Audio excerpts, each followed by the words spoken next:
August 1944, Paris.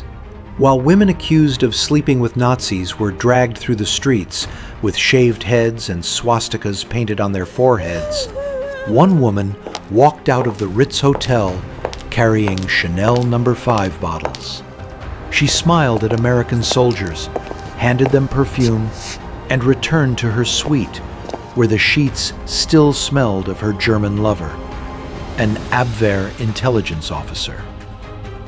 The woman who freed fashion from corsets spent 4 years in bed with the enemy.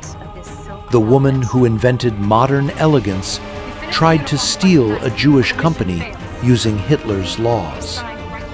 And while others hanged, this woman walked free. Coco Chanel.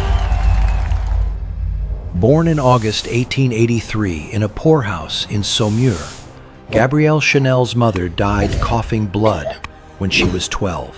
Her father, a street peddler, looked at his 5 children and abandoned them forever. Gabrielle was sent to the Aubazine convent, where cold stone floors bit into her knees during morning prayers, and nuns taught her to sew until her fingers bled. At night, she stared at stained glass windows above the altar, 2 interlocking C's carved in iron. Those letters would one day make her a fortune. But she learned something more valuable. No one was coming to save her, and the truth was, whatever story sold best. At 18, she escaped to Moulins and worked as a seamstress by day. At night, she sang in cafes where drunk cavalry officers threw coins at her feet. They called her Coco, a joke, a dog's name, but she took it because mockery was better than being nobody. One officer, Etienne Balsan, offered his chateau. She moved into a world of silk sheets and champagne, wore men's riding jackets, cut her hair short, and smoked in public. Aristocratic women sneered at this peasant girl, but Coco understood something they didn't. When you're desperate enough to survive, you learn to use men as stepping stones. In 1909, she met Arthur Capel, called Boy. Sharp-featured with English wealth and French sophistication, he looked at her and saw past every lie she told. They became lovers, and Boy did something unusual for a wealthy man with a mistress. He gave her capital, not jewels to wear, but money to build something. In 1910, she opened a hat shop at 21 Rue Cambon in Paris with simple, clean designs. Parisian society loved them. Boy financed more shops in Deauville and Biarritz. When World War I drained Europe of silk, Coco used jersey, cheap fabric for men's underwear, and made dresses. Women working in factories didn't want corsets anymore. By 1919, she owned the building and had repaid Boy everything. But he wouldn't marry her. Men like him didn't marry orphans. In 1918, he married Diana Wyndham, an aristocrat. Coco stayed his mistress because half love was better than nothing. December 22, 1919. Boy's car crashed near Cannes. He burned alive. Coco locked herself in her room for 3 days, silent, surrounded by his cologne on her pillows. When she emerged, she wore black.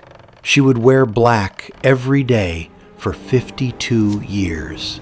She never loved again. In 1921, perfumer Ernest Beau showed her samples. She chose No. 5. Jasmine, rose, aldehydes colliding in strange harmony. The bottle was shaped like Boy's whiskey flask. She named it for him without saying his name. Chanel No. 5 became the world's best-selling perfume. That year, she signed a catastrophic deal with businessman Pierre Wertheimer. He took 70% of Parfum Chanel. She kept 10%, and the remaining 20% went to another partner, Théophile Bader. She would spend decades trying to undo it. eventually using Hitler's laws. The Duke of Westminster, Britain's richest man, wanted to marry her. She refused with words that became legendary. There have been several Duchesses of Westminster, but only one Chanel.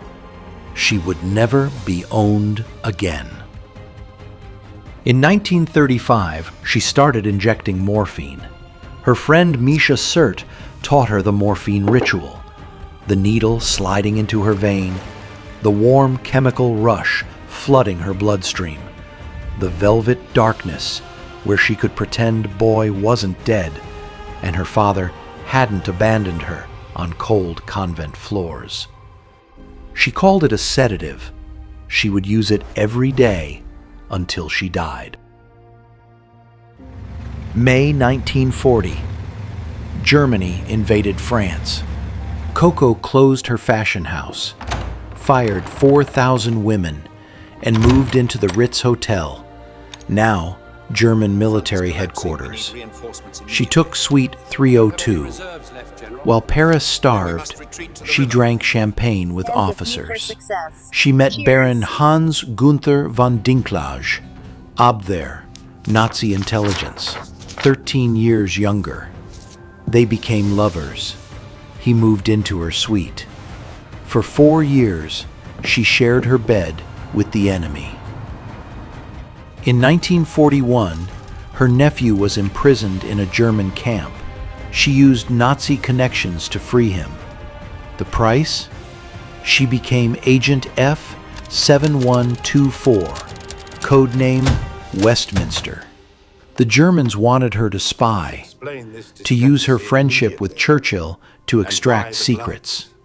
In 1943, she traveled to Madrid, met German officers and British diplomats, and shared information about troop movements and submarines. She thought it was harmless talk. People died from her words. Then she did something worse. The Wertheimers owned most of Parfum Chanel and were Jewish. They fled to America.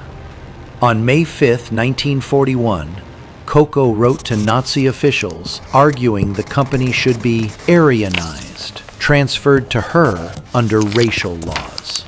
She wanted to use Hitler's machinery to steal from Jews. The Wertheimers outsmarted her, transferring ownership to a non-Jewish Frenchman before fleeing. The Nazis found nothing. Her greed was exposed. August 25, 1944. Paris was liberated. Women who slept with Germans were dragged into the streets, heads shaved with dull razors, beaten, stripped naked, swastikas painted on their foreheads. Some were executed. Coco walked out of the Ritz and handed Chanel No. 5 to American soldiers, smiling, performing innocence. Days later, French authorities arrested her. Hours later, she was released. Some say Churchill intervened. Others claim she had blackmail photos of British aristocrats with Nazis. She walked free, while others died. When a judge investigated her, she arranged for Baron de Vaufrelon, a Nazi recruiter she'd worked with, to be arrested instead. She threw him away to save herself. The investigation stopped. Coco fled to Switzerland for 9 years. In 1947, she settled with Wertheimer. He'd pay her expenses for life in exchange for silence. She survived again. In 1954, Coco returned to Paris at 71. The fashion world called her the Collaborator, the Nazis' lover. Her first collection met icy silence in France, but America loved her. The Chanel suit became the uniform of powerful women. By the 1960s, she was forgiven or forgotten. She worked every day at her atelier, alone, still living at the Ritz where she injected morphine each morning, still wearing only black, still running from the memory of cold convent floors. January 10th, 1971. She went to bed at 87. Her heart stopped. Her jewels were missing, never found. Models dressed in Chanel attended her funeral. The woman who freed fashion and collaborated with fascists was mourned as an icon. Every woman in a little black dress walks in her shadow. Every spray of Chanel No. 5 carries the scent of jasmine and the ghost of a woman who shared her bed with Nazi intelligence. Did she collaborate out of conviction, or did a terrified orphan simply do whatever it took to survive? If genius and monstrosity can wear the same face, which one do we choose to remember? And when we spray on that perfume or slip into that little black dress, are we celebrating art or forgiving evil? Thanks for watching. Like, subscribe, and share to stay updated.